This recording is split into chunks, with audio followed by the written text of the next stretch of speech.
Welcome to Yahoo Finance Live. I'm Akiko Fujita along with Josh Lipton here at the New York Stock Exchange. Let's get you up to speed on the big stories that we are watching today. Murdoch moves on. 92-year-old media mogul Rupert Murdoch is stepping down as chairman of Fox and News Corp in mid-November. Murdoch appointed chairman emeritus of each company as his son Lachlan takes the helm. The announcement comes after a tough year at Fox that includes the departure of Tucker Carlson and the company's multi-million-dollar payout to Dominion Voting Systems over a defamation lawsuit. Rupert Murdoch's departure comes a year ahead of the 2024 presidential election. And Hollywood's happy ending? There may be an end in sight for members of the WGA who have been on strike since early May. The WGA and the Alliance of Motion Picture and Television Producing issuing a joint statement saying the groups will meet again today after meeting on Wednesday. And finally, Cisco's security push. The networking equipment giant acquiring cybersecurity firm Splunk in a $28 million deal. Splunk's president and CEO will join Cisco's executive leadership team. Combined, the company is expected to be cash flow positive in the first fiscal year after the close. The company say the combination makes them, quote, well-positioned to lead in security and observability in the age of AI. We're going to get to all those stories, but let's get you up to speed on the market action. 1 hour left to go in the trading day. We've got the Dow down more than 200 points right now.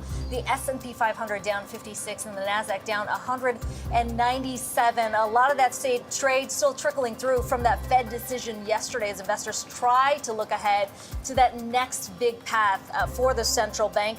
We've seen some big moves in Treasury yields today as well. We're taking a look at the 10-year yield there, moving to the highest levels we haven't seen in more than 15 years. You're looking at 4.47 right now. The 2-year yield on the shorter end also reaching levels we haven't seen since 2007. So some big moves in the bond space. But of course, what we're talking about today, Josh, a lot of headlines coming through on that media. Well, two specific headlines we're watching there. That's right. So Murdoch's moving out of Fox. The 92-year-old media mogul has been in the biz for nearly 70 years. He'll leave both Fox and News Corp in mid-November and become chairman emeritus of each company. One of his sons, Lachlan Murdoch, taking over the leadership mantle. The news hitting the wires earlier today. Let's break it all down.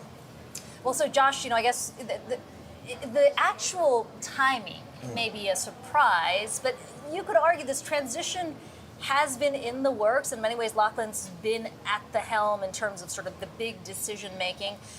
On the one hand, there's the conversation about how Rupert Murdoch really shaped the media industry, but really moving forward, it is about where Fox is positioned. It's about cord cutting. The challenge is not specific to Fox, but something they're looking at. We mentioned the Dominion lawsuit, huge payout on that front as well. And then, where are they positioned in the media landscape moving forward as more and more consumers say, we're not necessarily paying up for cable anymore? Yeah, I think it's interesting. So Rupert Murdoch, obviously, when you talk about him, you are talking about one of the most well-known, impactful media leaders, right? I mean, I think John Malone, Sumner Redstone, Ted Turner, you would think of Rupert Murdoch, just built an empire. But as you said, Akiko, not terribly surprising. Murdoch is 92 years old. Somehow I doubt, though, he's just exiting completely. I would expect Mr. Murdoch to stay involved to some degree. But as you noted, and I think that's the point, it is this really interesting moment for Fox because it has been this period of turmoil there. I mean, they did pay out, as you mentioned, nearly $800 million to Dominion, the surprising exit of Tucker Carlson, and as you noted, these kind of broader strategic questions as they now have to navigate this streaming marketplace. Yeah, I mean, they have their own streaming product, Fox Nation, but where is it positioned in the broader landscape there? I mean, something we're going to be talking about with our guests moving forward, but the other media story we're following today is the Hollywood writer's strike potentially coming to an end soon. The WGA and the Alliance of Motion Picture and Television Producers, I should say, are meeting today after meeting on Wednesday as well. The big headline that came out yesterday, Josh, was that you've got the 4 CEOs, including Netflix's Ted Sarandos, at the table. They are reportedly back at the table today. That suggests a new sense of urgency to try and get a deal done. October, for a very long time, has been seen as kind of an artificial deadline because if you go past October, you're basically calling this year a wash. Yep. On the side of the studios as well as the writers, you certainly don't want that. The question is, have they narrowed the divide enough to be able to hammer out some kind of deal? And we got some reporting from CNBC's David Faber, who said, look, there could potentially be a deal as early as today. Yeah. So many contentious issues, though, left, Akiko. So it's AI and residuals and compensation. This issue of transparency we talk a lot about, which is writers say, listen, we want more data about how the shows are actually performing. It does, I was thinking, Akiko, too, we talk so much about two strikes on the show, right? You have Detroit and Hollywood. It's interesting, two industries so far apart, but both undergoing such big transformations right now. Detroit, from gas power to EVs, from Hollywood, this transition to streaming. So really two industries getting upended and redefined, and people are rethinking their roles in them. Yeah, streaming, but also AI, certainly at the heart of the conversation. Absolutely, yeah. So what is next for Fox? Well, shares moving higher today on that news that Rupert Murdoch is stepping down as chairman from Fox News Corp. But as the Lachlan era officially begins, where does Fox turn to now? For more on this, we want to welcome in Douglas Arthur, Huber Research Partners Managing Director. So Douglas, let me start just with the news. What did you make of it, Douglas? Were you surprised at all? Yeah, I was surprised. You're always surprised because Rupert's had such a strong presence at both companies. But when you think about it, he's 92 years old, and there have been some examples of media moguls hanging on too long. I mean, Sumner, in his later years, was still introducing the earnings calls, and he really wasn't particularly articulate. So. Rupert is in good health, so he claims, and he's 92. This is the time. And I'd also say, since Fox was spun out of Disney / 21st Century Fox in 2019, this has been Lachlan's show. I mean, he's run this company fairly, firmly. And so I don't see a big, earthquake here. This is a smooth transition. Yeah, I mean, Douglas, with that said, this does come at a tough time for Fox specifically. We're talking about the exit of Tucker Carlson. We were talking about the Dominion case. You look at, on the print side of things, the Wall Street Journal, questions about where they're going to continue to bring in revenue on that front as well. Where do you think Lachlan Murdoch then now moves the company, given that he has been largely at the helm? Are we likely to see any difference or any shakeup in strategy? Well, listen, I can't say definitively what's going to happen. Does this mean a sea change in strategy? I think and frankly, I don't cover News Corp. My partner does, Craig Huber. I think this has greater ramifications for News Corp than it does for Fox. News Corp is a kind of gangly set of unrelated assets that were sort of stuck together in part to protect the future of Rupert's cherished newspapers. And so there you could see a lot more happening. In the case of Fox, when they were spun out, I think there was this fear that Rupert was going to use it as a platform to rebuild a global media empire. Actually, the exact opposite has happened. Lachlan's run it in a very focused fashion. They've been very conservative. They have a ton of cash. They've done minimal acquisitions.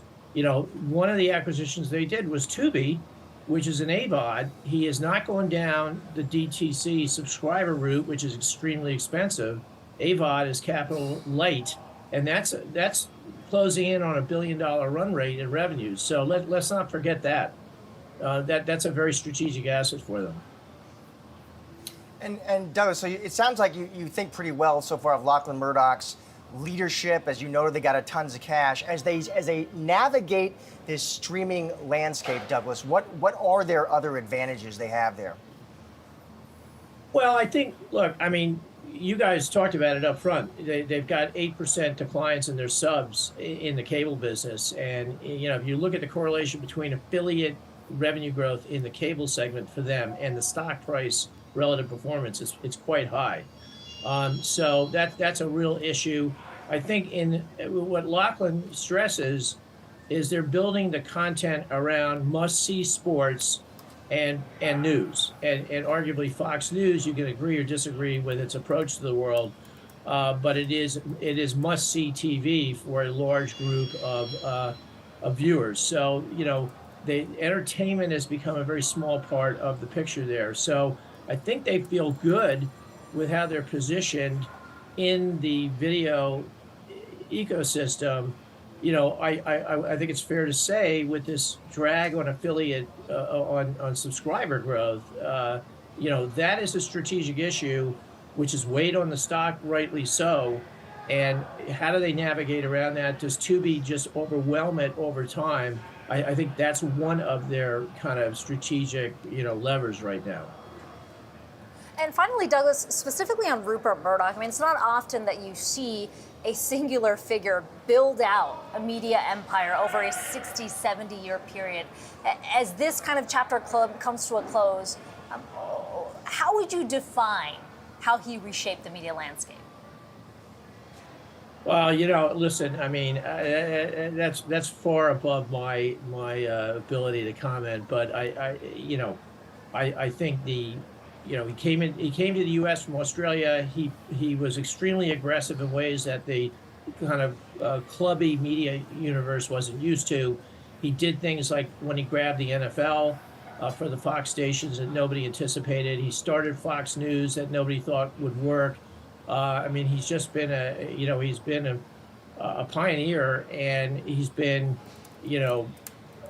very independent in his thoughts and his style of operating. And then I think, you have to look back and say he sold 21st Century to Disney for $71 billion, and that's a stroke of genius in hindsight. So, he's been cagey, he's been aggressive, he's been, outside of the club, and he's created a tremendous amount of value over time. I don't think anybody can really question that. And Douglas, I want to get you out of here, switching gears a bit here, because you do cover Disney as well. I'm interested quickly to get your thoughts there, Douglas. That stock has done nothing this year. It's actually in the red. We're down about 5% year to date. What do you think, Douglas, gets investors excited again about owning Disney? What can Bob Iger do here? Well, he's got a lot of irons in the fire right now, right? I mean, I think people are waiting for a resolution of Hulu. When is that 33% acquisition going to close? I think if the writers and actors, do settle, that's going to take some weight off it. People are waiting. Obviously, he's been very vocal on the future of linear assets. Now we've got, the waters churning on people who might be interested in ABC and the stations. He's talked about bringing in a partner for ESPN. But, let's not forget, the parks business is the biggest business at the company. That's going full speed right now. The streaming, he's built a $20 billion streaming business, which is rapidly moving from a loss to hopefully a profit. So there's a lot of good things happening here. But I think on those four issues I mentioned up front, I think the market's waiting for resolution. I think if they do wait, they're going to be late on the stock. Huber Research Partners Managing Director Douglas Arthur. It's good to talk to you today. Appreciate the time. Okay, thank you very much. Well, with the Fed holding rates steady while majority of officials lean towards another rate hike this year. The committee also projecting rates to stay high for longer in 2024. So how have the markets taken in recent FOMC commentary? Here to break it all down, we've got Yahoo Finance's Jared Blickery. Jared, I have a feeling you're also going to hit on treasuries a lot today. Yes, you bet. Where the bond vigilantes have come alive, and we're feeling it in stocks right now, and especially the mega caps. When we have yields surging higher, and we'll get to that in a second, the generals, these big guys right here, the mega caps, they suffer. Amazon down 4% today alone, 6 straight days of decline. The last time we had a streak like that was in February. And then you take a look at Apple. This is a 3-month chart. It is threatening these lows that we had in August. And as we generally know, as Apple goes, so goes the rest of the market. Not always, but sometimes. Now, let's take a look at the bond market. The 10-year is screaming higher. It is up 13 basis points from yesterday alone, and that is a 15-year high. I have to go back to 2007 to see these levels, almost at 4.5%. And then the 30-year doing something very similar, up a little bit higher. 15 basis points today 4.55%. And if you take a look at the entire yield curve, which we have right here, you can really see it just shifting higher. And this is all the more notable. Here's where it was 1 week ago. Here's where it is today, from the lower tenors to the upper ones, all the way up to 30 years. And all of this is happening amid some seasonal tailwinds. And let's take a look, or seasonal headwinds.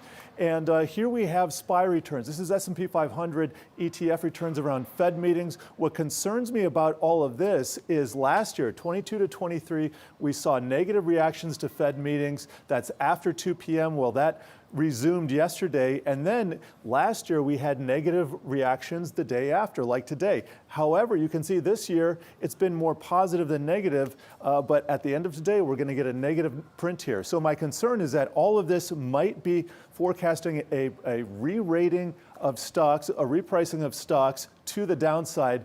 And I just pull up this one more time. I've been showing this. This is a VIX fear gauge. This tends to spike over the next 2 weeks, and that's exactly where we are right now, and that's exactly what we're seeing in terms of the VIX, guys. Okay, watching that fear gauge very closely. Jared Lickery, thanks so much for that. Well, let's check in on a few of the top trending tickers. Cisco announcing this morning they are buying cybersecurity firm Splunk in a deal valued at roughly $28 billion. Cisco says the deal will accelerate the company's business transformation to become one with more recurring revenue. Yahoo Finance's Brian Sozzi caught up with Cisco CFO Scott Herren earlier today to discuss the deal and the importance of protecting customer data in an evolving AI world. I think everybody's still trying to figure out Gen AI beyond, write a poem for my wife kind of thing in ChatGPT.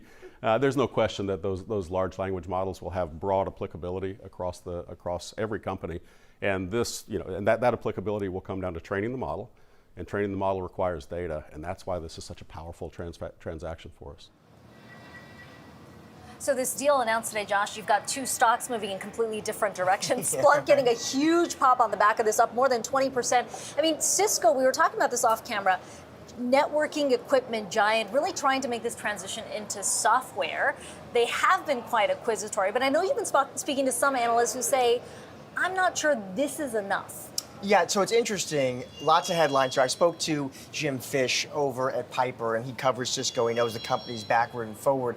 And he actually likes this deal, right? And I asked Jim why. And he says because, in his opinion, if Cisco is bringing in Splunk, which you're really hoping to do, he says accelerate recurring revenue growth. He thinks that will help. We know that's a priority of CEO Chuck Robbins. Also, by doing this, you're kind of leveraging two real growth areas, AI and security. We know that's also a priority for Chuck Robbins. He thinks, bottom line, it's a good strategic fit. So when he said all that, Akiko, I was thinking, okay, you're bowled up on Cisco.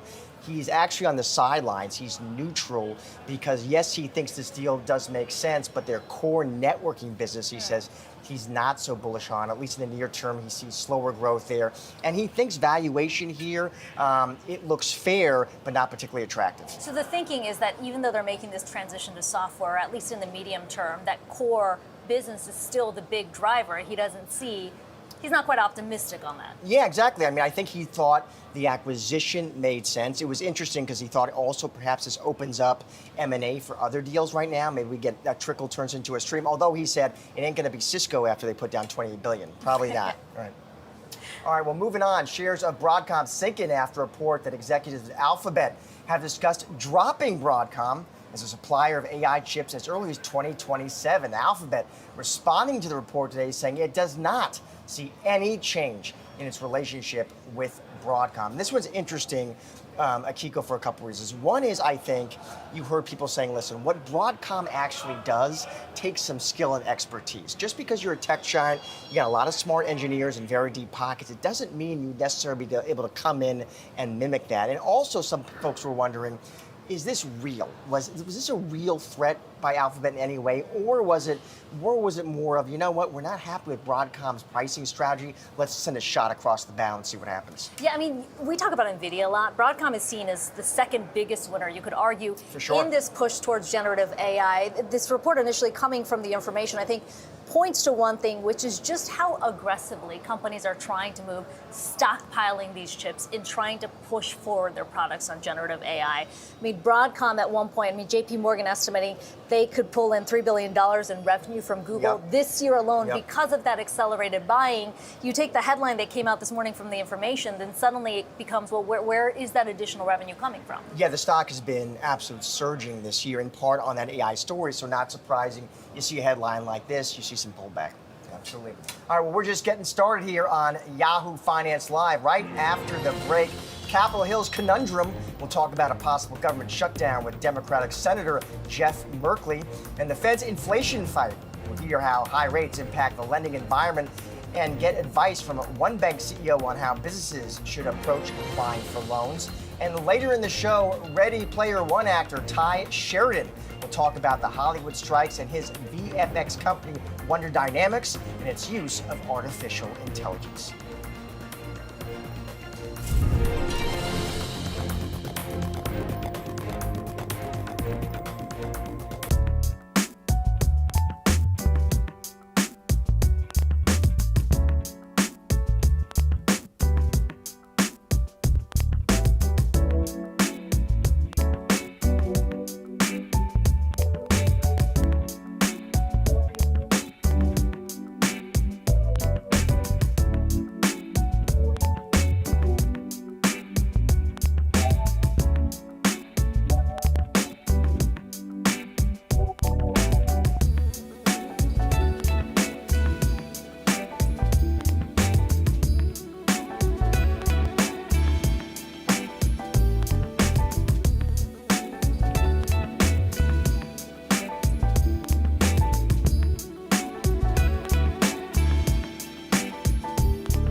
Let's do a quick check of the markets, sponsored by Tasty Trade. It is a down day across the board here, with the Dow down 275 points. The Nasdaq, the biggest loser on the day, down more than 1.5%. We are also taking a look at the VIX on this day after that Fed decision. We have seen the fear gauge quite elevated here, up about 8.7% right now. It's 1647. Well, chances of a government shutdown growing with each day as the October deadline quickly approaches. Speaker Kevin McCarthy and House Republicans recently proposed a 30-day stopgap funding bill that would set the current government spending level at $1.48 trillion a year. For more on the possibility of a shutdown and the impacts it could have, let's bring in Senator Jeff Merkley, Democratic Senator of Oregon. Senator, it's good to talk to you today. I realize the discussions are continuing within the House GOP, but you're on the Hill. What are you hearing about progress being made and the prospects of a shutdown as we get closer to that deadline? Well, right now, the odds of a shutdown are increasing. What we're seeing is that Matt Gaetz has said, hey, let's have a shutdown and then bring up individual spending bills during the shutdown. Well, that is a terrible route to go. I think this is, adult, modern, mature governments should not be shutting down. It's certainly a crazy impact, probably an impact on the markets, an impact on the economy, an impact on all of the government operations essential to keep society humming along. And right now, the House is talking about going out for 5 days and coming back next Tuesday. And at that point, they would just have till midnight Saturday to work out a continuing resolution. So things are looking worse than they did a couple days ago. And if there is a shutdown, Senator, who, in your opinion, gets the blame for that? Oh, absolutely. Kevin McCarthy and the MAGA right. You have a bipartisan process in the Senate where every single spending bill has come out of committee, most of them unanimously with D's and R's. A lot of support for bipartisan continuing resolution that will be in place while we get those bills passed and reconciled with the House. But over on the House side, they're talking about if they even put forward a proposal, it'll be very short for a month. They're talking about an 8% reduction from the deal that Kevin McCarthy pledged himself to with a handshake 3 months ago with the president and Senate leadership. There's no way that's flying in the Senate. So all of this comes down on Kevin McCarthy and the MAGA right. Senator, it does feel like we are having this conversation every few years, and you have to wonder if there is a way out of this constant threat of a government shutdown. You have Oklahoma Senator Langford introducing this bill that would essentially automatically provide continued appropriations if spending bills don't get enacted. Is that something that you would support? You know, it's an idea that's been floated for some time. But it has a downside also, which is then those who want to make sure that there is no increase in government spending to address challenges we're facing can be the ones who obstruct the possibility of passing spending bills.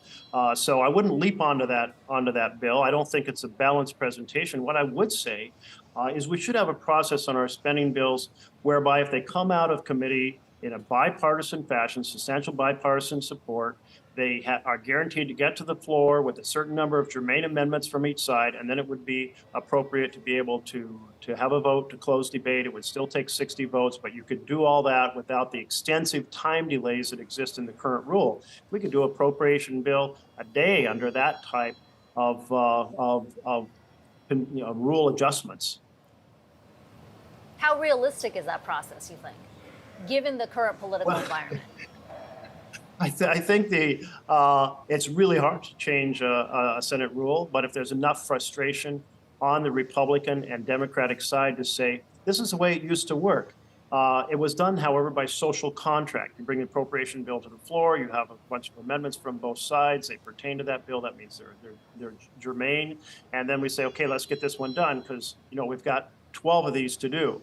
If you can't do it by social contract, the way it was done before, setting out a set of guidelines that allows you to achieve it is logical. I will not say that we're anywhere close to driving a rule change that would give us something like that, but that's the way to functionally address these continuous shutdowns. And Senator, I want to switch gears here to another topic. You have been very involved in this push to end congressional stock trading. I realize that's not an issue that's on the front burner right now, but any optimism you have about that issue moving forward?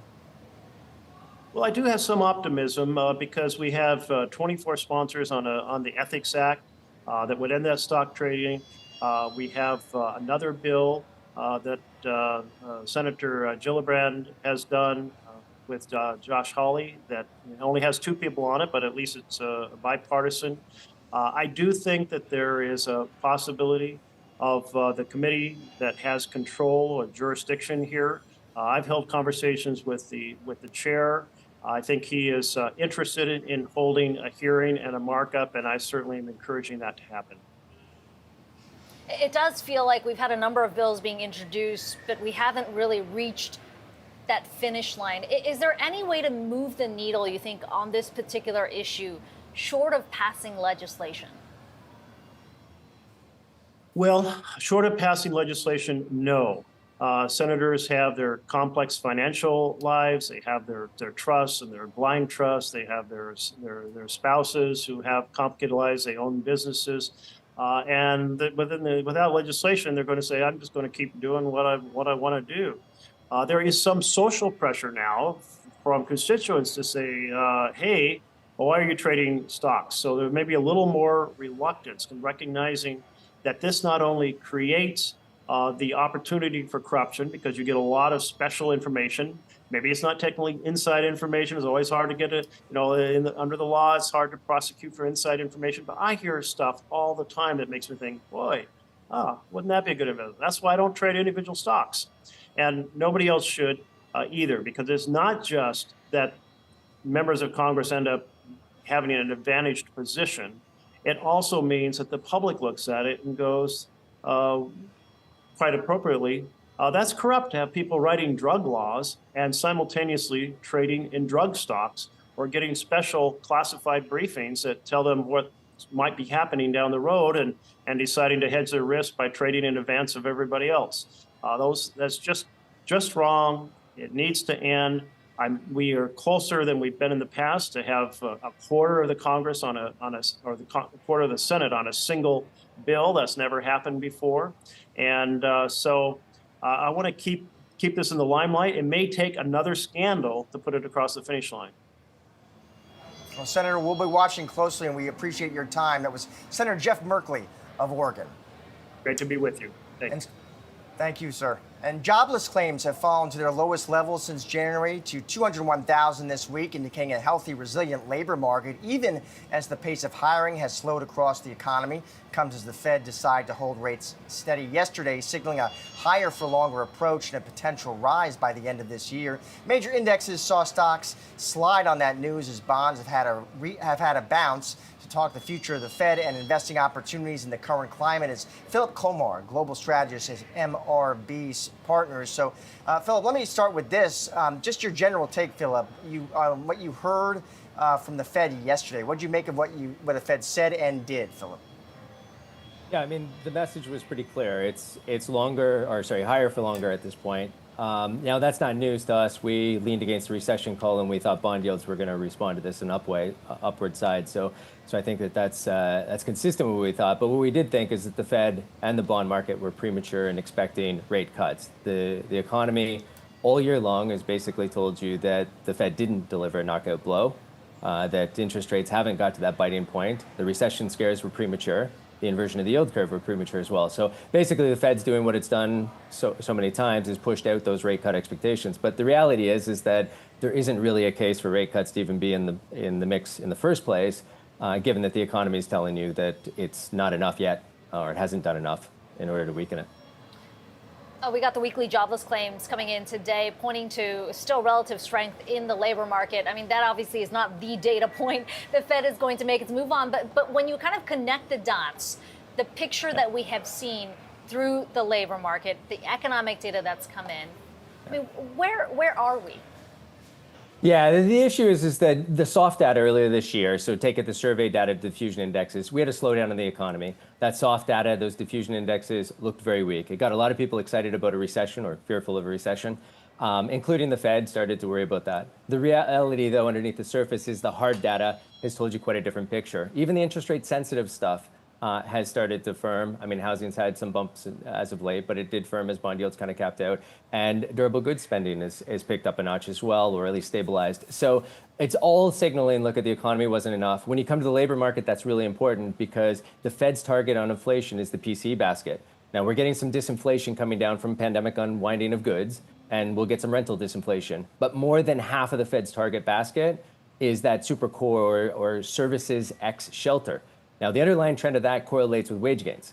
So if you're not getting a recession, you're not getting weakness, you're getting a strong job market or a durable job market, the Fed has no hope of getting close to its 2% inflation target. So although it didn't revise that up yesterday, it revised growth up and unwound some rate cut expectations.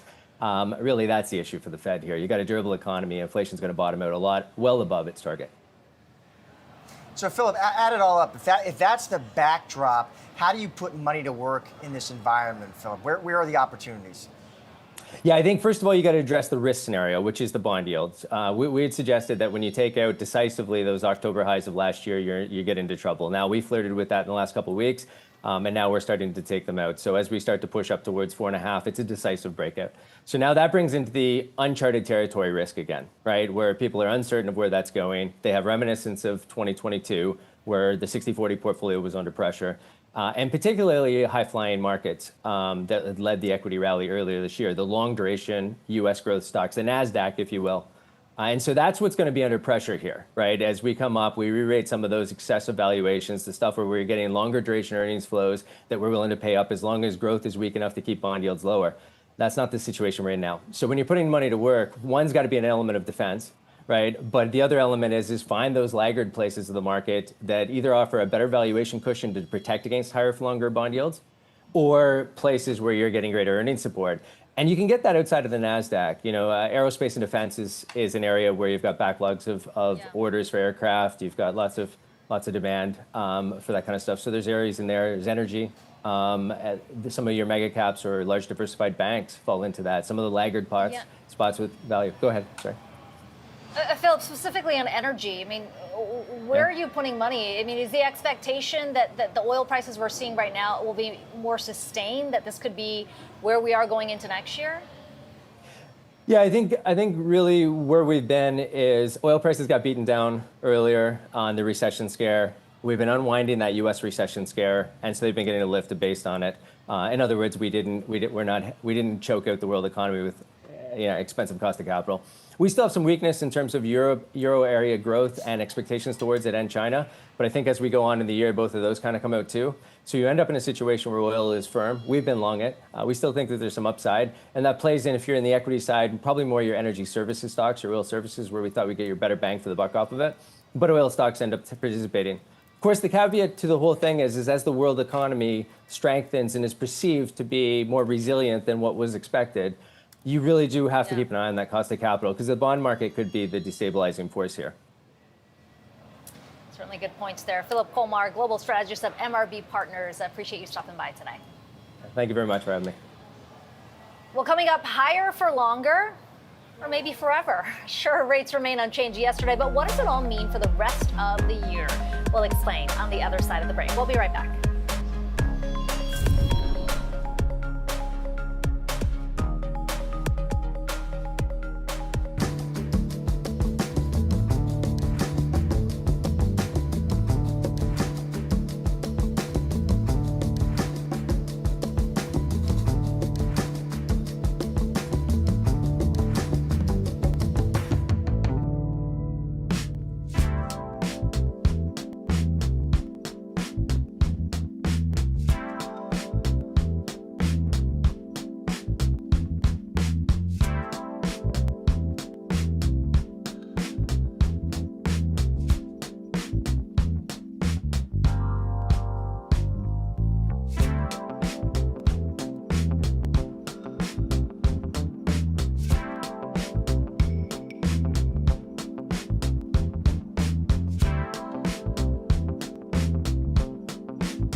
Well, the Fed voting to hold rates steady at its September policy meeting on Wednesday. The majority of members pricing in one additional 25 basis point hike. The central bank also sending a very clear message.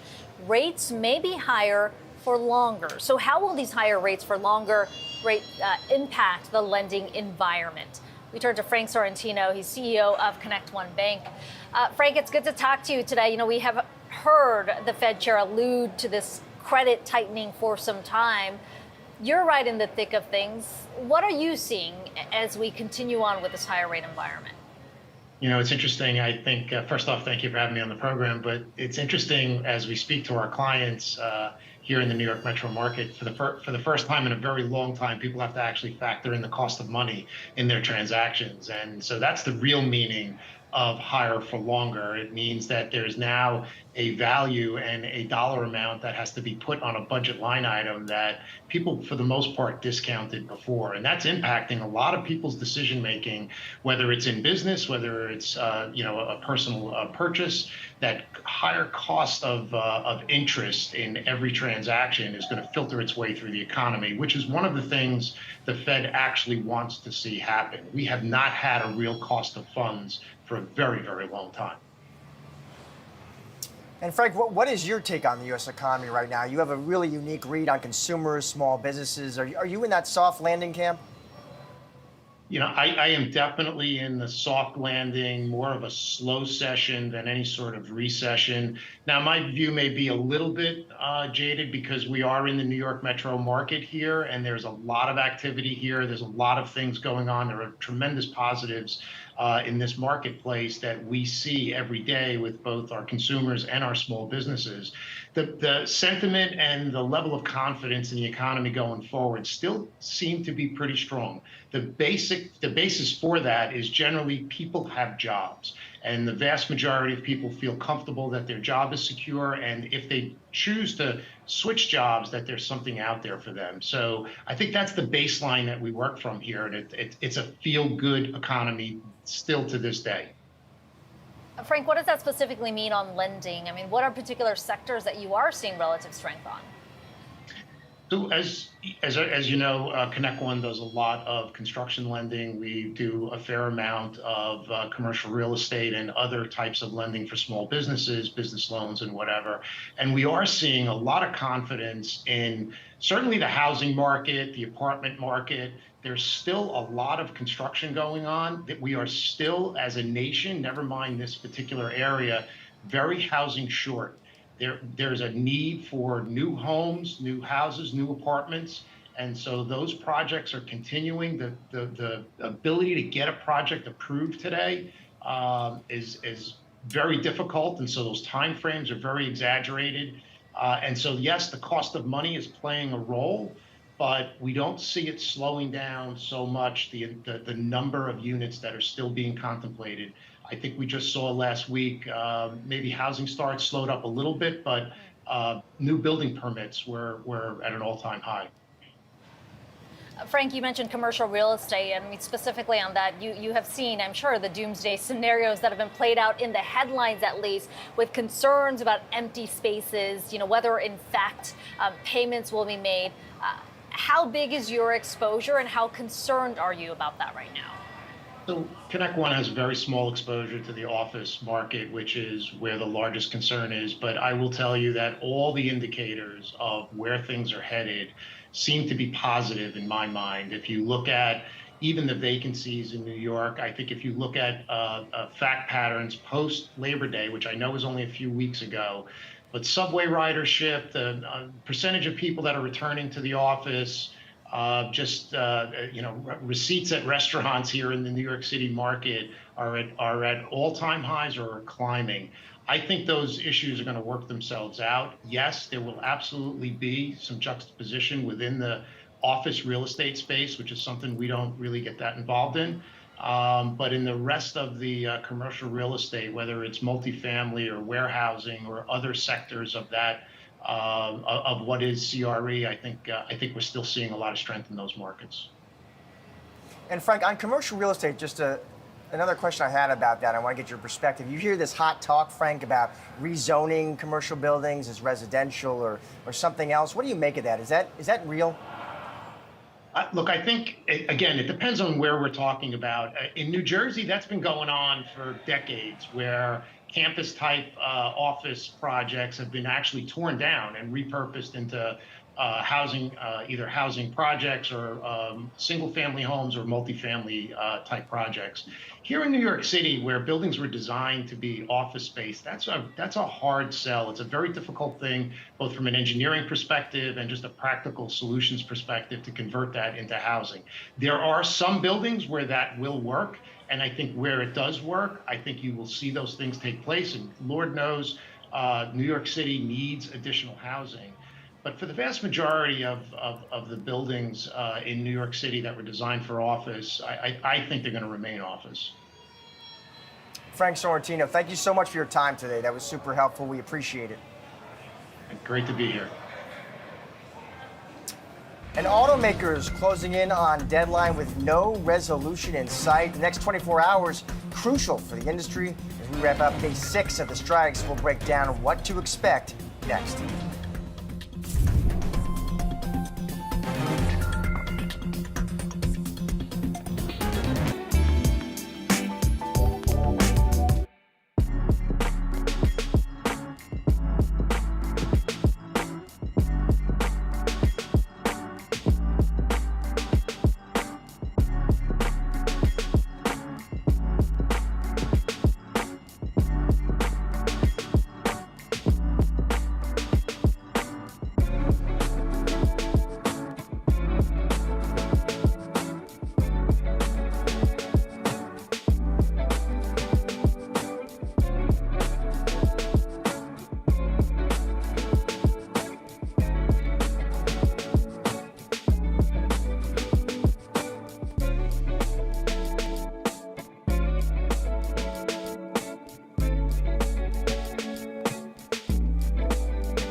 We are now a week into the UAW strike, and negotiations have not realized any resolution so far. 2 of the Detroit 3 begun layoffs as Stellantis has made a renewed offer to workers. All of this as tomorrow's noon deadline looms for the union to expand its picket lines. Here with more, Yahoo Finance's Praz Subramanian and Rick Newman. Praz, let's start with you. What are you seeing? Hey, Josh, we have that noon deadline looming tomorrow for additional strikes if this actually happens, if it goes through. We've been seeing that substantial progress is the key word that the union is looking for. So we haven't heard much about the Stellantis offer you mentioned, but the UAW has acknowledged receiving it. We'll see what happens. And meanwhile, those strikes, GM and Stellantis are facing ripple effects from those ongoing stand-up strikes, with GM laying off nearly 2,000 workers at its Fairfax, Kansas facility because of a lack of parts. And Stellantis is looking at laying off over 350 workers across 2 plants due to various issues stemming from the ongoing strike at its Toledo assembly plant. And Rick, I know you've been kind of watching, or at least breaking down, the arguments that we've been hearing from both sides on the UAW, talking about why they are in fact asking for this roughly 40% raise. You've been kind of looking at where the profits have been on the big 3 side. What have you found? Right, and this battle is ongoing. This is sort of the PR war, if you will. It's going. We had dueling op-eds in the Detroit Free Press this week. GM President Mark Royce said GM has made a good offer, and the UAW vice president came back the next day and said, oh, but GM is paying billions of dollars in stock buybacks, and they've made record profits and so on. So I looked at profitability. It is true that the 3 Detroit automakers have been nicely profitable during the last several years, but they don't stand out from other automakers in any way when you look at profit margins. Putting Tesla aside for a second, Toyota has the best average profit margin during the last 10 years, and that's only around 7.3%. I mean, we're not even talking double-digit profit margins here. This is not Apple we're talking about. Tesla has gotten into double-digit profit margins, and I think every other automaker would love to have the profits Tesla does. They just don't. The Detroit Three have they're in the middle of the pack on profit margins during the last, whether you look at it during the last single year, 2022, or you average it over the last 10 years. So they're doing okay, but they are not doing any better than any other automaker. And meanwhile, they do have higher labor costs because they have unionized labor, and the UAW is basically saying those labor costs should go higher still. Certainly points to the challenges, but of course, worth noting again, we're up against yet another deadline. Tomorrow marks one full week of this UAW strike. Rick Newman and Prat Subramanian, as always, thanks so much for that. Yep. Well, now we've heard where the negotiations stand in the UAW strike. Well, let's see how it's impacting businesses on the ground and what ripple effects it may have on the consumer going forward. We've got Tom Maioli, an entrepreneur owning multiple car dealerships, including Ford. He's joining us from New Jersey today. Tom, it's good to talk to you today. I realize we're just roughly a week into this. Strike, but talk to me about how you're watching this as a dealer, checking inventories. What are the contingency plans you're putting in place in the expectation this could go longer? Well, listen, our contingency plans are difficult because we rely on the manufacturer, and the manufacturer relies on the labor.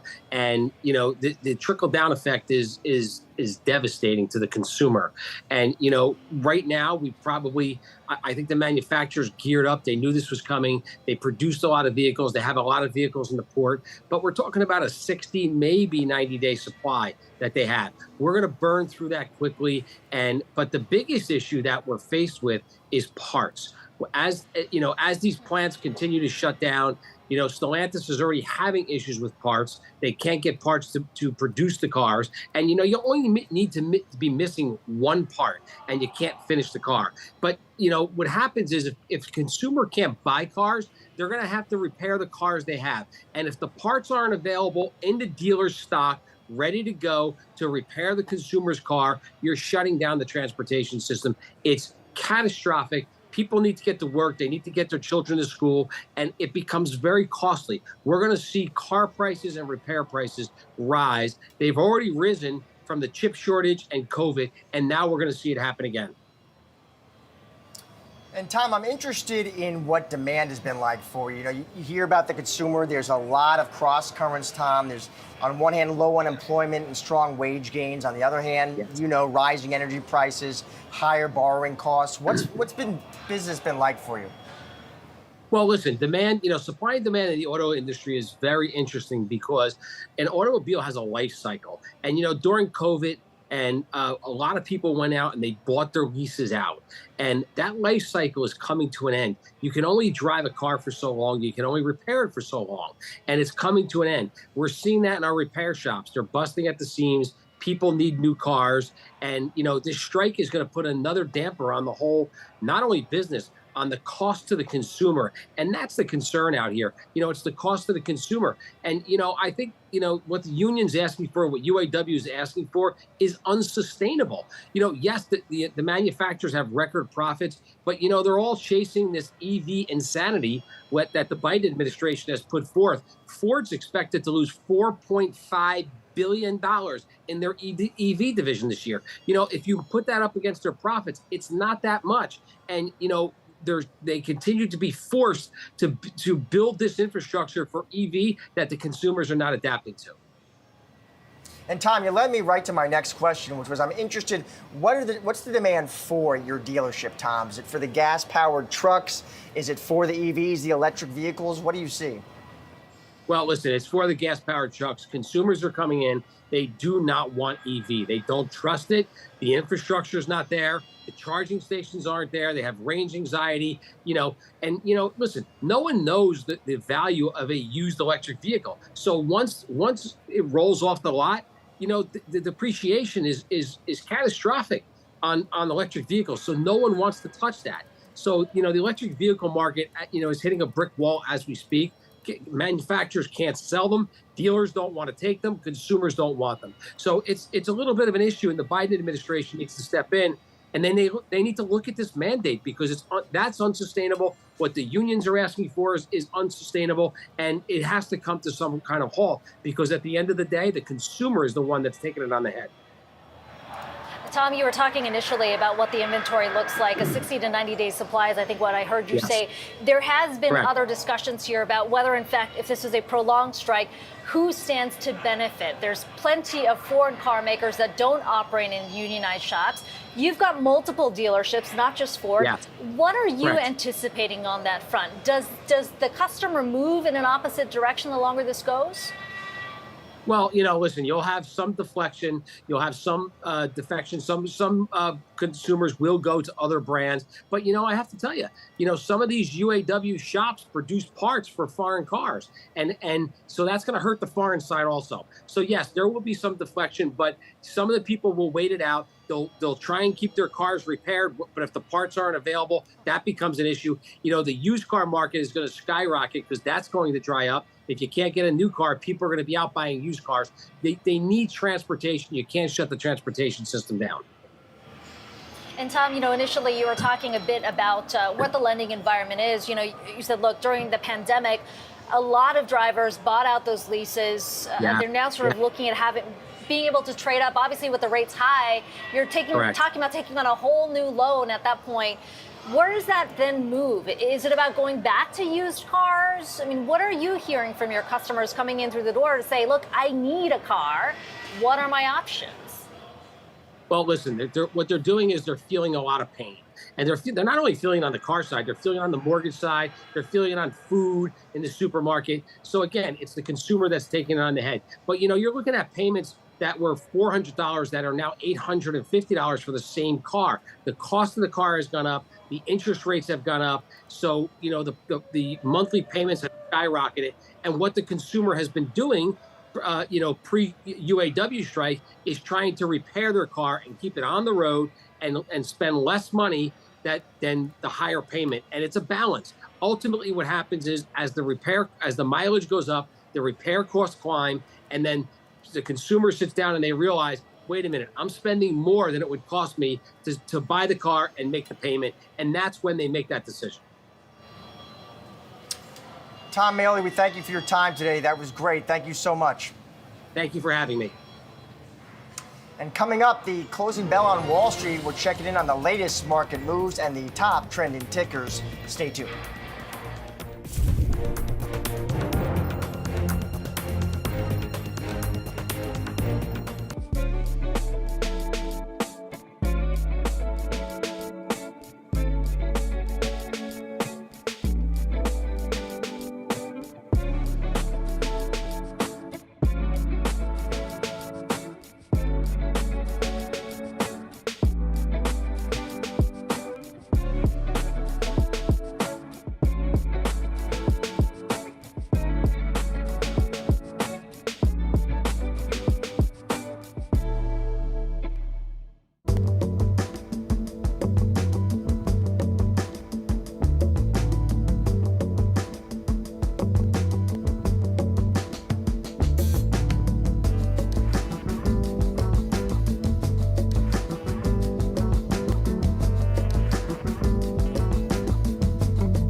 Street on this Thursday. Everybody out with cameras in hand there.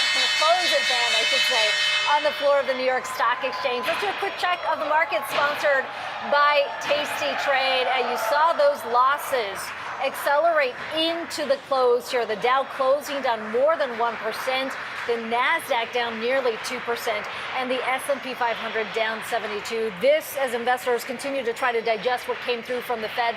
Also, we got some economic data this morning, those weekly jobless numbers coming in a little hotter in terms of the expectation here with the thinking that the labor market's still relatively resilient. We're also taking a look at where some trending tickers fared today, and we're going to kick things off with FedEx shares rising today after profit topped analyst estimates.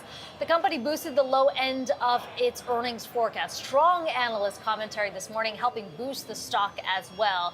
JP Morgan Chase analyst Brian Ozembic said he expects FedEx to outperform the industrial sector near term after a significant earnings beat. And Josh, as we were saying yesterday on the back of their results, this was a strong one with some tailwinds, you could argue, for the company, given what was playing out with UPS. But certainly FedEx not, far from kind of in the clear here because those labor costs, something that we'll continue to be watching. Labor costs and also just the general macro, this kind of weak demand that we saw. I thought some of the comments, Akiko, that we saw from execs were interesting. They felt good about how they executed, but the macro, they said, did not help. So an ongoing challenge there.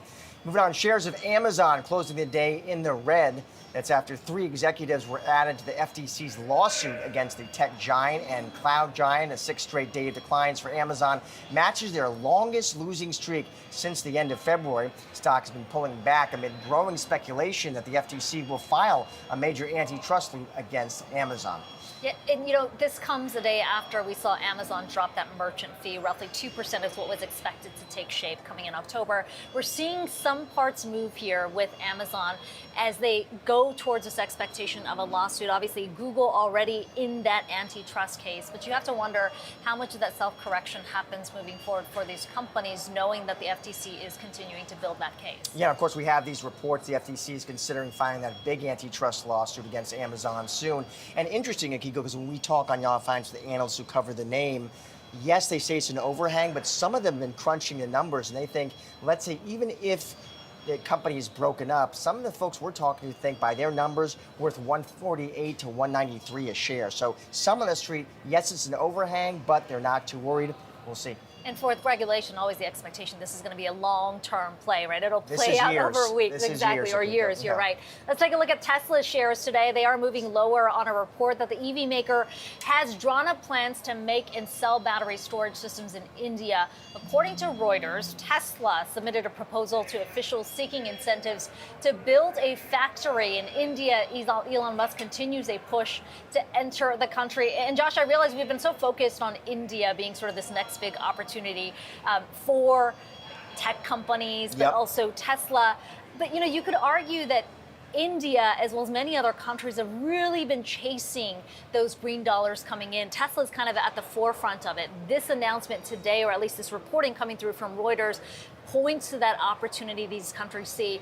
We should point out, by the way, Elon Musk also met with Thailand's new prime minister today, who's also courting Tesla to build. So we're sort of seeing this global race to try and get that money, and Tesla being sort of the EV leader really at the forefront of those conversations. Yeah, and you're right to point out, too, broader story than just Tesla. So many companies from so many industries looking at India. You think most about Apple, of course, moving manufacturing to moving there as well. Down today, by the way, Tesla, but of course, if you're a Tesla bull, you've been riding a rocket ship this year. It's up about 110%.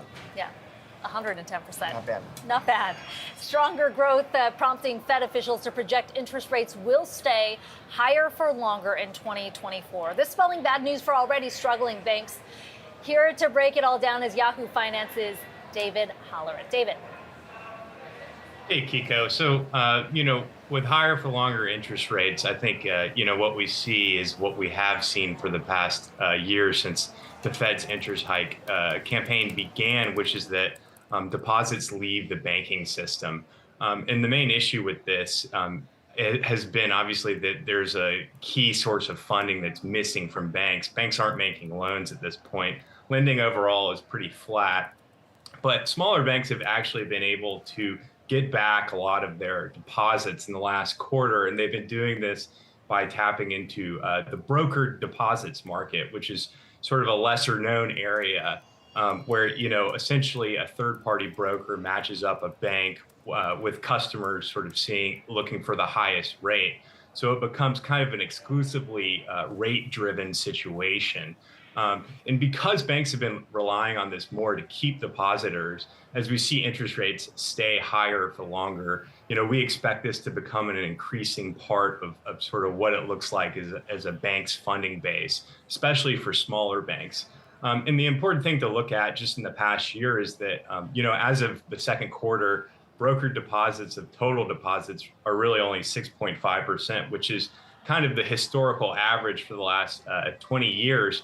But it's important because the jump since last year has been significant, probably the biggest on record, at least going back to 1984 when brokered deposits really became a thing. And the concern here is that because there's not really a relationship with these kind of customers, they can't really be expected to stick around for a while. And as we look forward into what's going on with the consumer and commercial real estate, that becomes a problem for certain banks with high amounts of brokered deposits. Because if they have bad loans, in commercial real estate's case, just one or two bad loans, they could very quickly run into a situation where regulators would ask them to stop using brokered deposits, in which case they would also have sort of an overnight funding issue. So, these are big concerns for the bank, but, or for banks going forward. But the big thing to take away now is that brokered deposits, this sort of rate-driven situation we have for banks, is going to be a bigger part of their funding going forward. All right, David, great stuff. Thank you so much for that. We appreciate it.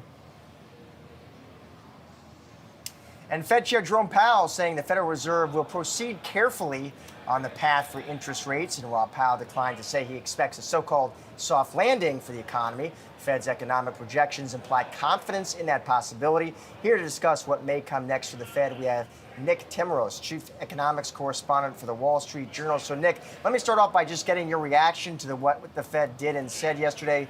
Investors had a day to think it over. It looks like all three major indexes finishing in the day in the red, Nick. But let me get your thoughts. Well, I think the big story today is what you've seen in the bond market. Yields way up for the long end. And there's an irony here, which is that, there was some concern that folks had that, well, as the Fed got closer to the end and signaled a pause, yields might come down. That would ease financial conditions in a way that would be unhelpful to the Fed in achieving what they want here, which is to keep downward pressure on the economy. But in fact, you're seeing the opposite.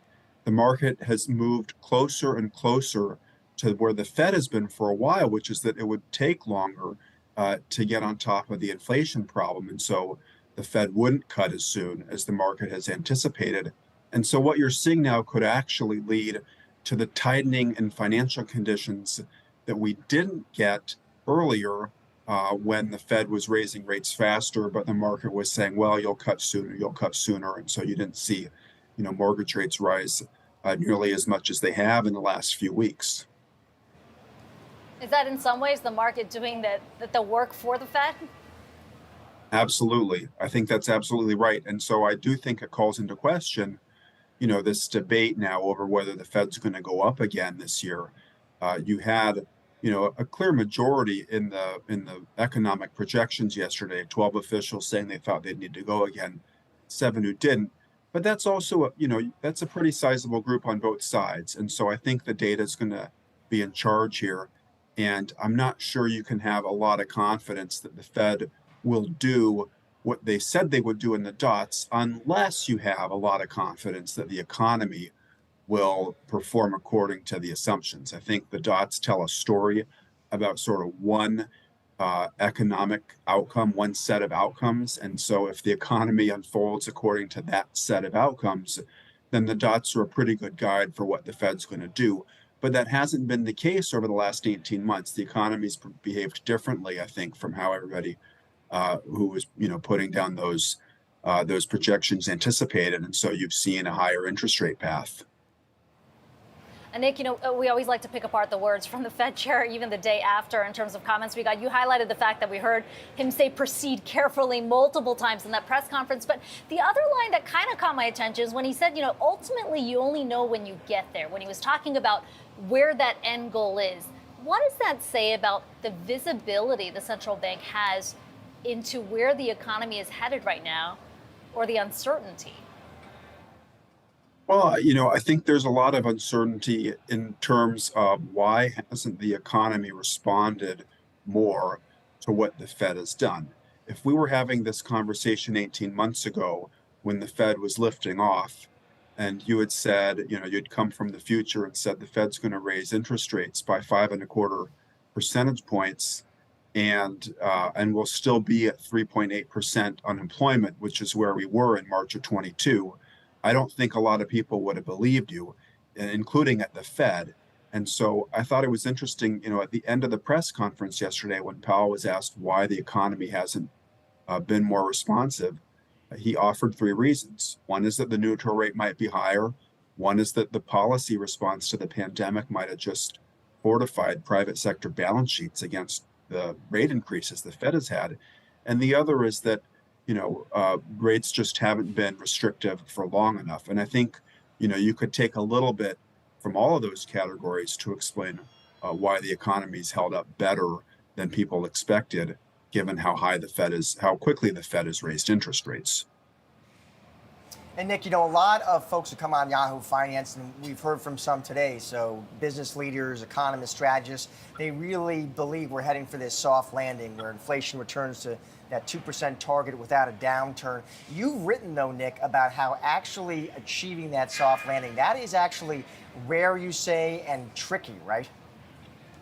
Yeah, this is the point in the cycle when everybody always gets excited about a soft landing because the Fed's close to being done raising interest rates. I mean, whether they go one more time or not isn't a big deal when they've already raised interest rates to above 5.25%. And so this is the point at which the economy still looks pretty good. You're not seeing the slowdown that has been anticipated. And so, yeah, maybe it's possible. Maybe this will be the soft landing. Maybe this will be the time that they can stick the soft landing. But I think it's awfully hard to do it. It's also hard to do it if you're promising to hold rates higher for longer. And I think the test will come later if growth begins to weaken, if we have a growth scare. What does the Fed do in that situation?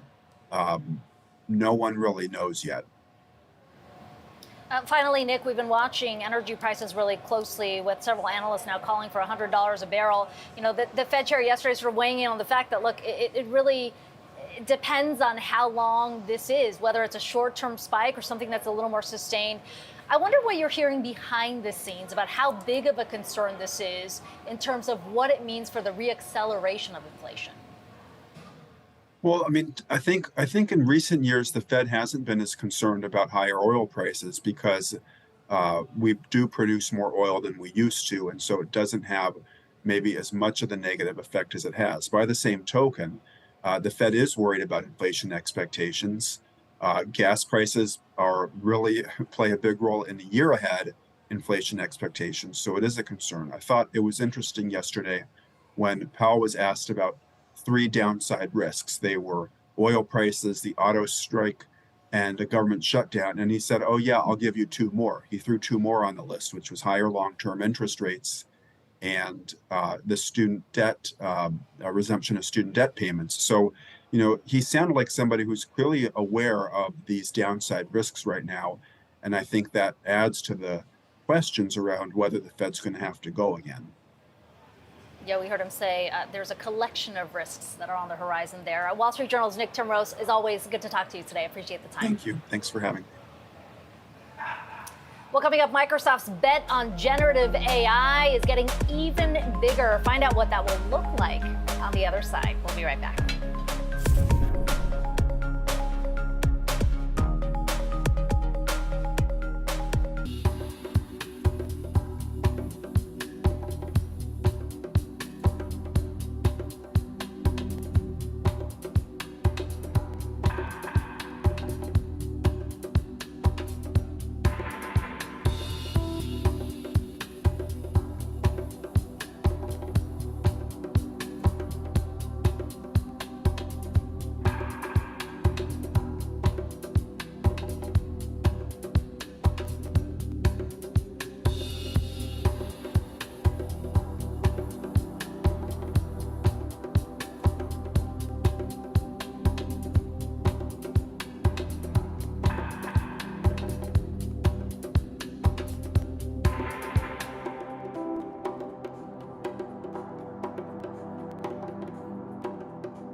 Microsoft is going all in on generative AI, the company debuting its new Copilot platform, a new service that works across Windows 11 and Microsoft 365.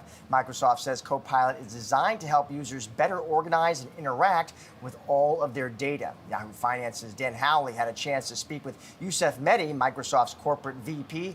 Take a listen.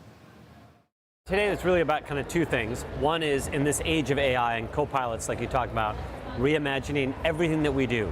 Windows, M365, Bing, Edge, and our Surface devices, and having those all really be AI first. And the second thing was the announcement of Copilot, which is the one single AI companion that you can use every day to ask questions, to create, and to take action.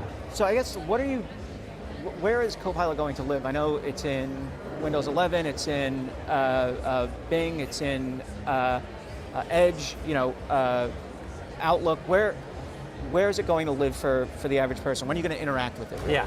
So the way to think about it is we want it to be everywhere that you need it. Right. So your everyday Copilot, it can be like one click and it's up as an assistant, but it's also going to be smart. So it'll pop up when you need it. So for example, if you go to highlight some text or you have a photo, Copilot will pop up and say, hey, do you need me to do something with this? Do you want me to copy it in? Do you want to summarize it? And we'll get smarter as the thing goes. So we'll know what actions to take on something that you select. So I guess, is it, there was a discussion of this new age of computing. I think Satya had said that, we had gone from the PC to the CP for Copilot. How does this change then computing for consumers and the enterprise? Yeah, the way this changes is very profound. Is in the past you might say, oh, I got to boot up my operating system or do some things in my operating system, then I do some things in my apps, and then maybe I do some in the browser.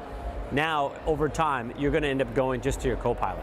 We think more and more that'll be the primary way that you will interface with all of these things, and it will be smart enough to know, hey, do I need something from this app? Do I need something from the internet? Do I need something from the operating system? I guess when you look at this, you have Windows, you have the Copilot in there, you have Microsoft 365, you have the Copilot in there. When it comes to privacy and security, what can users expect? Yeah, so we obviously put privacy and security at the highest order of importance for us. So a couple things people can expect. One is that we will protect your user identity and your privacy. We don't associate any of that data with you when it comes to doing AI. We will provide new capabilities like we demonstrated today, like the notion of personalized answers that are based on your chat history. And then you can get more tailored answers. So for example, if you are like me and you like golden retrievers and the Seahawks and you say, what's going on this weekend, we can give you better answers in your search results. But if you don't want that, you can turn it off. And then lastly, if you work at a company and you have confidential information, you can use a feature that we call Bing Chat Enterprise or Microsoft 365 Copilot. And then we will keep all that data private to your company. It doesn't ever go to the AI models. It doesn't train the AI model to no human looks at it. And we've been kind of having this discussion about AI since February. Yeah. When Bing and Edge launched, it was the big unveil, getting the Chat GPT technology in there as well. I guess what is the uptake been like from Microsoft so far? How are people receiving it? How are enterprise customers receiving it? Because the announcement for 365 pricing for $30 per person was massive for Microsoft. So I guess what has the uptake been so far? Yeah, so what I would say is two things. One is I'd say it's been phenomenal in terms of usage. Like we have a waiting list for my M365 that has a $30 per month per user adder, and people are lined up for it because they see the value, they want the value. We have millions of people using Bing Chat. We've had over 1 billion chats and 1 billion images created. And at the same time, I would say, look, we're on the early days of the adoption cycle. So think about when the PC first came out, or the iPhone first came out, or the internet first came out. There were some use cases. There were the early adopters that knew how to do it and use it, and then little by little, more and more people come on. We're there now, although it's going much faster than those in terms of adoption. And so it's exciting.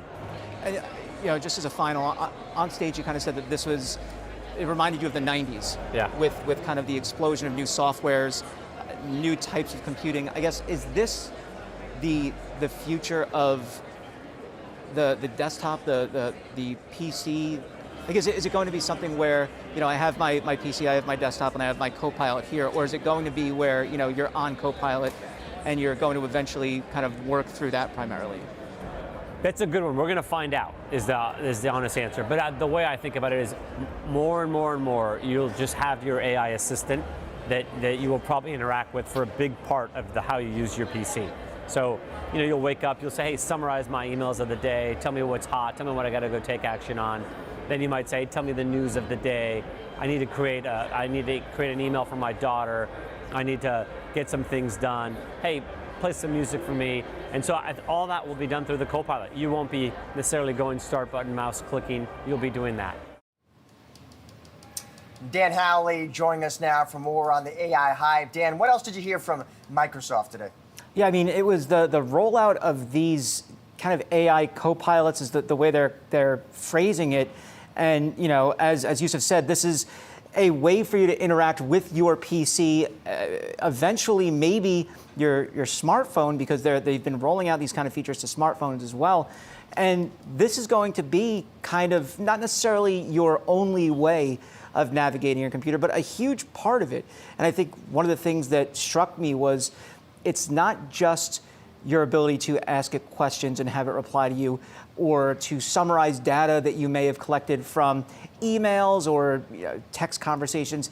You can actually control the computer with it as well. So you can go into this Copilot and say, turn on dark mode, and it'll bring up a button to let you turn on dark mode.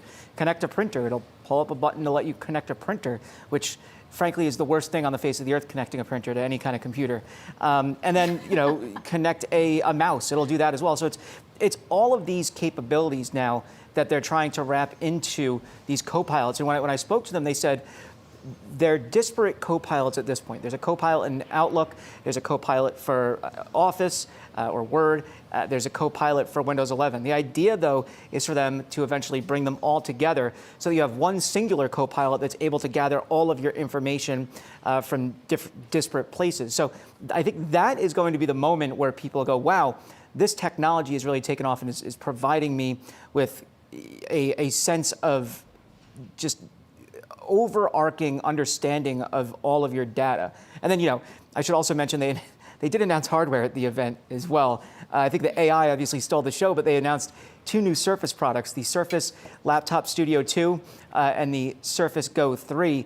And the Surface Laptop Studio 2 is kind of a convertible device where you can pull the screen down, and so it's just a screen in front of you and push it back like a regular laptop.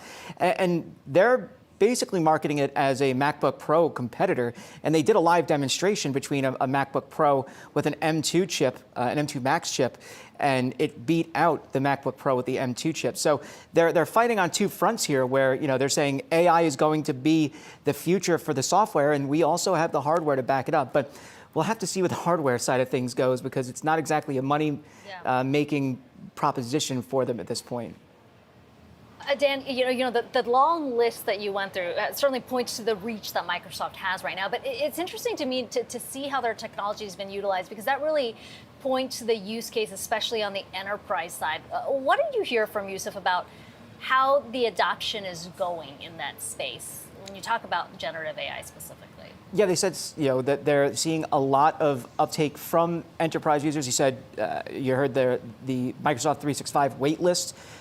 That's $30 a head per month. That's a lot of cash for this product, and there's a wait list. So I think it proves that there is that appetite out there from enterprises. And we talk about the consumer side of things as well as the enterprise side. I think these kinds of products and software really make more sense from an enterprise side of things, because in your everyday life, it's going to be helpful. If it rolls out the way that they've shown, it will be an assistant that helps you with certain things. But on the enterprise side, think of how many times you're going through 1 million documents or 1 million emails or trying to find data that you need. This software will be able to pull that forward and give it to you without having to go through that whole rigmarole. And so I think that's why we're seeing that uptake from enterprises so far. It's still early. They're going to be doing a general release coming in, I believe, November. So it's not as though this is widely available quite yet. So it's still smaller numbers. But I think just the fact that they have a wait list and they're charging $30 a head per month, it shows that there really is a lot of demand for this at this point. It'll be interesting to see how that's reflected from the revenue side. Dan Howley, thanks so much for that. Well, let's do a quick check of the market sponsored by Tasty Trade. The Dow seeing its worst day since August. Taking a look at where it ended right now, down more than 1%. The S&P 500 down 72, and the Nasdaq down nearly 2% at the close there. We've also been watching those treasury yields very closely. The 10-year as well as the 2-year reaching the highest levels we've seen since 2007. Well, coming up next, we are going around the horn with some of the top stories of the day, including the author of the Game of Thrones book series suing OpenAI for copyright infringement. That's next.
Welcome back to Yahoo Finance Live. I'm Brooke DePalma alongside Anjali Kamlani and Pras Subramanian.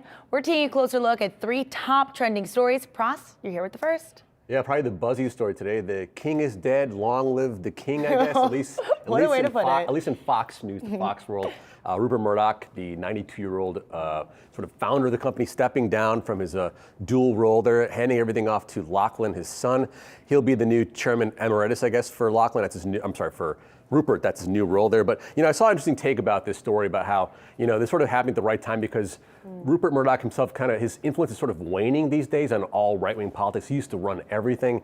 Now it's sort of the case that Trumpism's taking over. He can't reign then, he can't control Trump. So time for him to walk away. And he kind of blasted some people on his way out with a scathing kind of letter talking about how the media elites are after you. And he's like, not a trace of irony there for Rupert to say something like that. But anyway, I thought this is the biggest story of the day. Yeah, big story of the day. Is trending certainly everywhere I've seen. And what I thought was so fascinating, speaking of that letter, was that he emphasized that he still is in robust health. The business is in robust health. He's not leaving because he's older. He's simply leaving because it just maybe was the right time. Yeah. And I think that it leads to the effect of just the sort of influence that he'll continue to have over the business. He said that I can guarantee you that I will be involved in every day in the contest of ideas.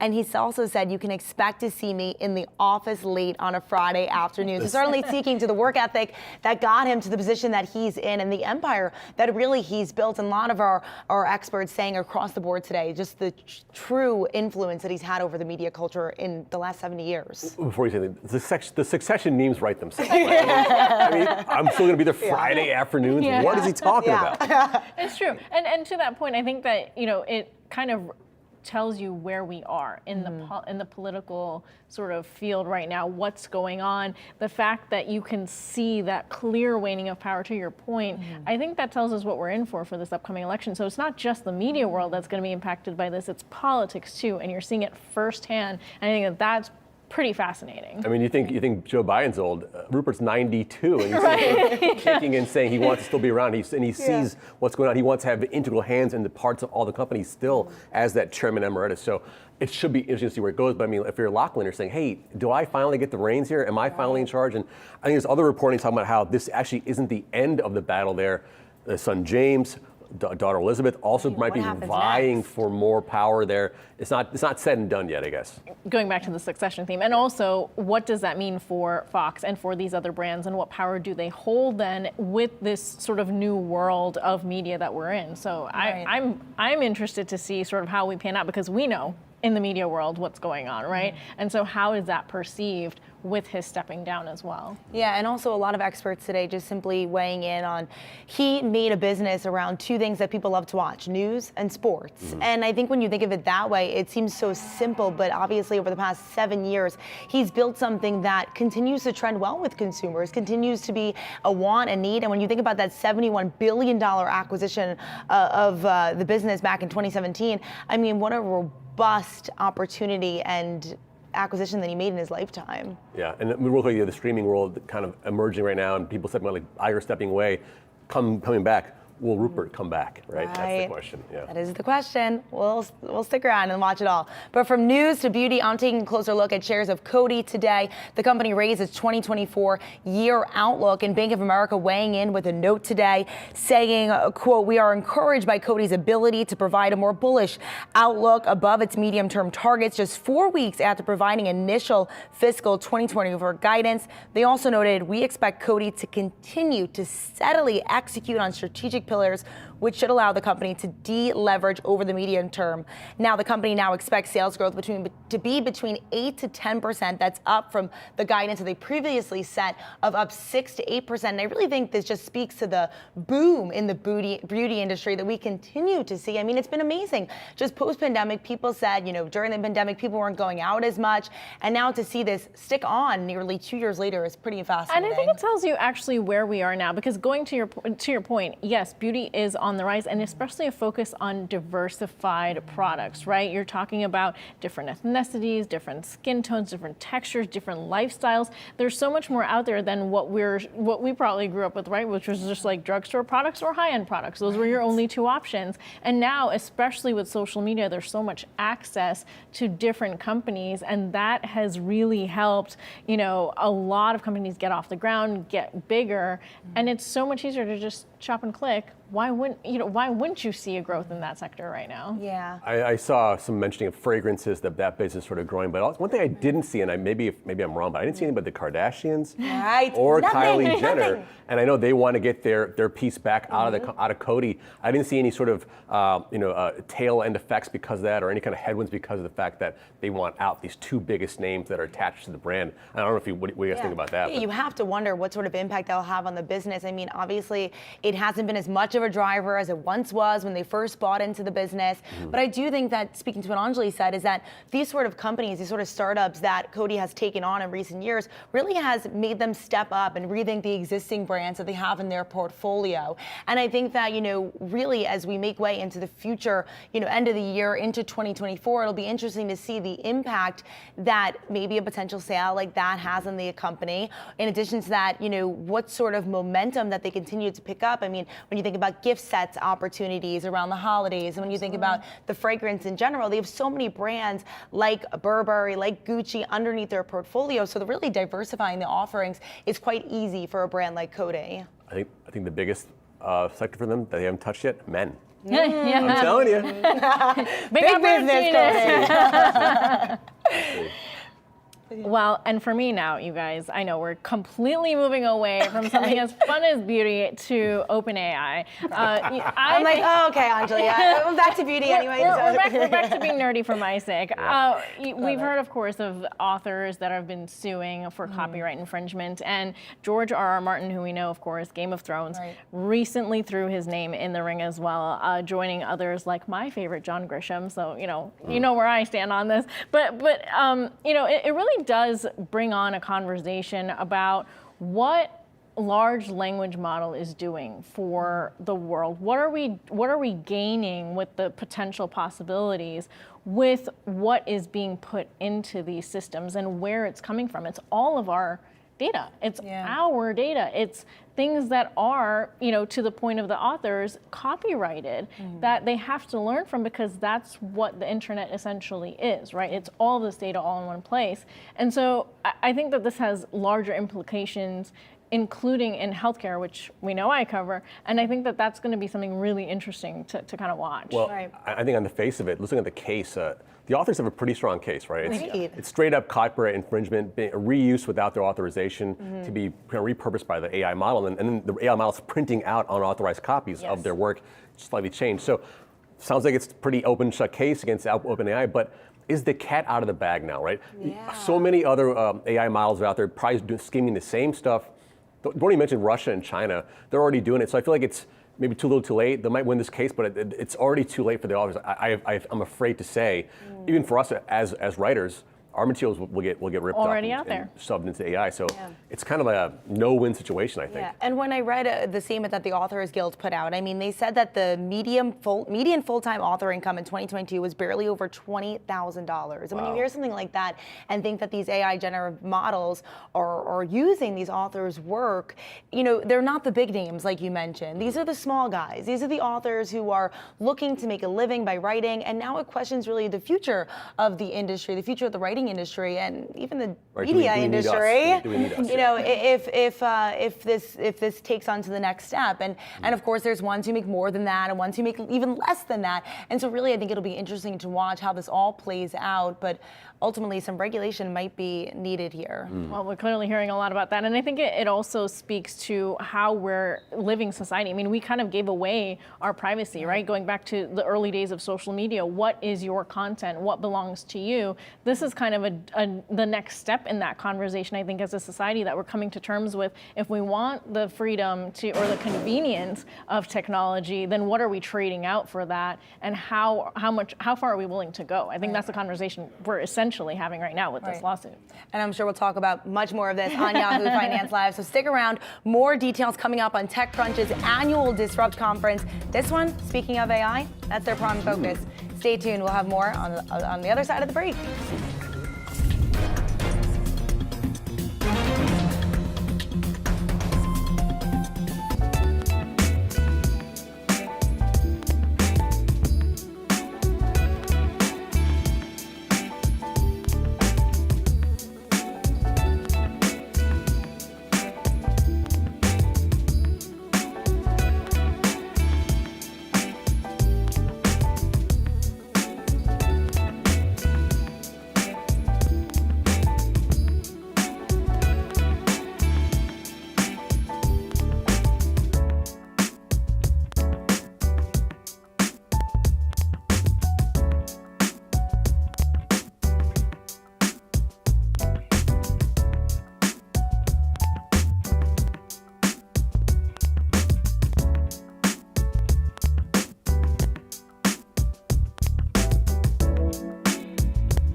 it's the final day of TechCrunch's annual Disrupt Startup Conference in San Francisco.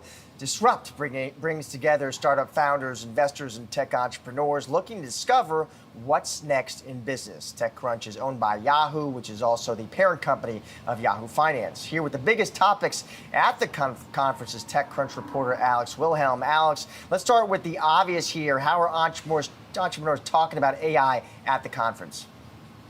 Well, I mean, honestly, I wish they would talk about something else part of the time. I say with a slight tongue-in-cheek feel, but it certainly is the main point of conversation, where AI is going to disrupt existing business models and companies, where it's going to find new purchase in new sectors and amongst new demographics, and then also kind of who's doing it best right now. So it's a pretty wide-ranging conversation, but it seems to be a part of every conversation. Alex, one of the things that we've been talking about here at the New York Stock Exchange all week is just the tech IPOs, whether in fact the relative strength, although the stock is down now, we're talking about ARM, Instacart, Klaviyo, whether that's going to lead to a bigger pipeline of some of these startups coming forward. I mean, you've got startups at the conference. What's the chatter on the sidelines about whether they feel like they want to test the public markets?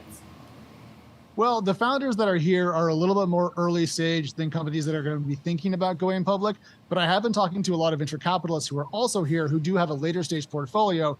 And I think everyone's pretty happy that each of those IPOs went well. ARM priced and then opened above, as we all know. And then from the other two IPOs, we also saw raised ranges. And then in the case of Klaviyo, they actually priced above that raised range. So it feels like a little bit of momentum. But I think if you're coming off of an 18-month IPO drought in the startup world, anything seems like a cool drink of water. So I think it's a little early to say, but everyone is watching those debuts carefully and keeping track of their stock prices in the aftermath to see if those early gains hold up or if they just kind of blow off. So Alex, AI, public debuts, what other takeaways you have for us there? What else are you hearing on the ground? Yeah, so what has really been a surprise to me and a pleasant one is that I thought overall optimism, energy would be a little bit down this year. Tech stocks have had a rough couple of quarters. We've seen a dramatic repricing of tech valuations in the private and public markets. But instead, walking around here, talking to founders, talking to investors, everyone's pretty stoked. You wouldn't even really know that we're supposed to be in kind of a downturn moment in the startup world. So optimism still reigns. And that's, I think, good news for both the American economy and the global economy writ large, because, if entrepreneurs are very busy and they believe the future will be better, then they're going to build lots of good stuff. So that's been a pleasant surprise. And then the other thing that's kind of taken me a little bit is people talking about the impact of AI on labor and kind of where we're going to see the most changes in the modern labor economy when AI becomes a little bit more widely distributed. So that's also caught my eye. All right, TechCrunch reporter Alex Wilhelm, thanks so much for that. We appreciate it. Thank you very much. Now, you may know him from his starring role in Ready Player One or know him as Scott Summers in X-Men. But now he's also getting in on the action behind the camera. Actor Ty Sheridan is co-founder and president of AI film startup Wonder Dynamics. With this, Sheridan is in part aiming to facilitate the filmmaking process with the help of AI. However, for all the buzz around artificial intelligence, there's also reservations about the use of AI. It's been one of the points of discussion between writers and studios amid ongoing strikes. The Writers Guild of American Studios meeting again today in hopes of finalizing a labor deal. So where does this all leave the film industry? Well, here to discuss, we have Ty Sheridan joining us now. Ty, thank you for joining us. Thanks, Josh. I appreciate it.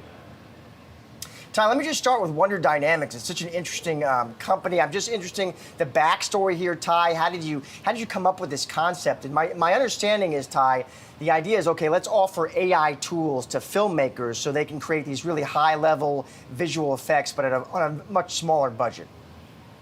That's exactly right. Yeah, and it didn't happen overnight. This company was really an evolution over time, and I think it's mostly driven by my co-founder and I's inability to make the films that we wanted to make. We started writing projects together several years ago, and a lot of times we'd write a project and we'd say, okay, well, this is going to cost us $150 million. Who's going to give us a check for that? And I think, unfortunately, to make these high-level films that audiences want to see, it's very cumbersome from a production standpoint, and it takes a lot of artists, and it's very, very, very expensive. So Wonder Studio, which is a SaaS cloud-based web platform, is really trying to alleviate those costs and give filmmakers a chance to achieve these effects at a much lower cost point using AI machine learning models. And Ty, your advisory board here is impressive, including names like Steven Spielberg. How did Mr. Spielberg get involved in this company, and what's been his contribution?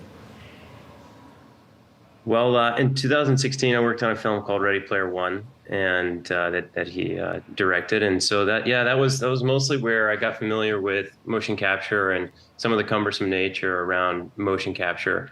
So we met there, and I became curious about our startup and has been a supporter along with all of our other amazing advisory board members for a while now. Ty, it's interesting that you're dabbling in AI at a time when really artificial intelligence concerns around that are at the heart of these negotiations that are happening between the WGA and the studios, as well as SAG-AFTRA, the actors in the studios. As you think about where these AI tools are, how do you think about the usage of them in filmmaking? What's a fair use? What are things that concern you? Yeah, well, I think it's a really important question.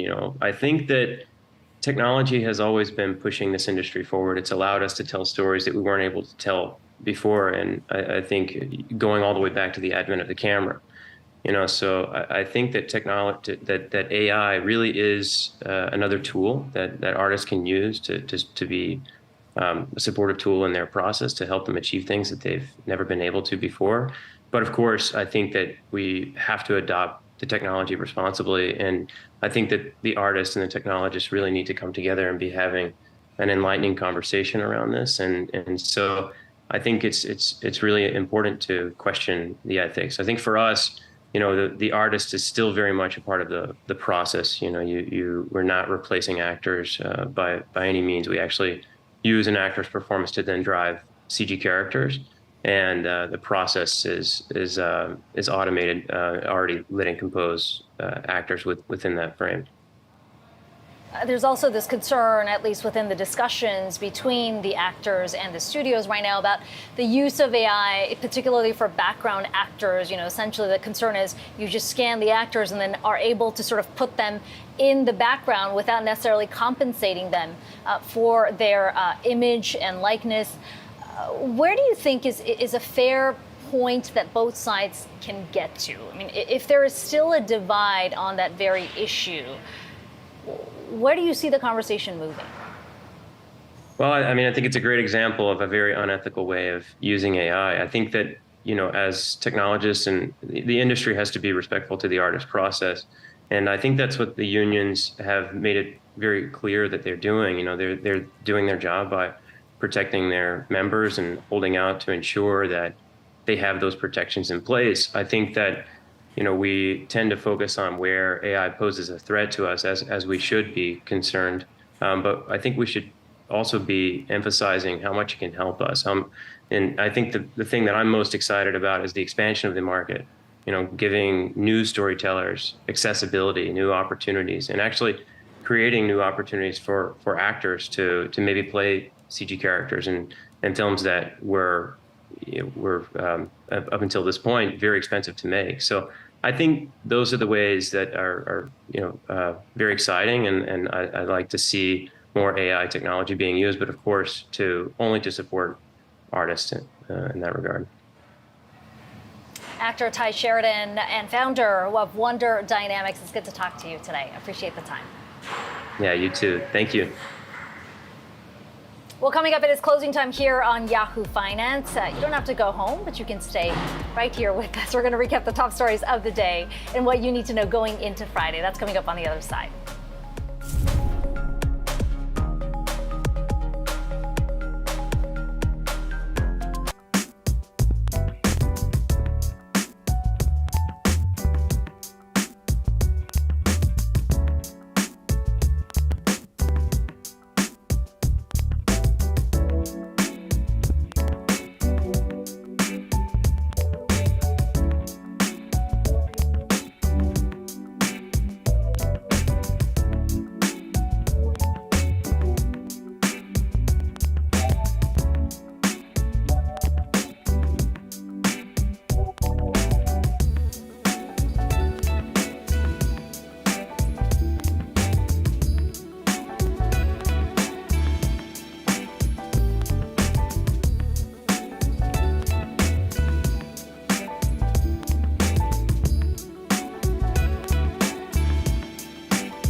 It is closing time here on Yahoo Finance. Let's get you caught up on the biggest stories of the day. Rupert Murdoch is moving out of Fox. The 92-year-old media mogul has been in the business for nearly 70 years.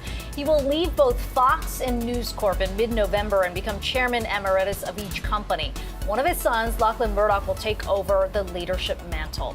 A shakeup in the tech sector. Cisco is buying cybersecurity firm Splunk in a deal valued at roughly $28 billion. Cisco says the deal will accelerate the company's business transformation to become one with more recurring revenue.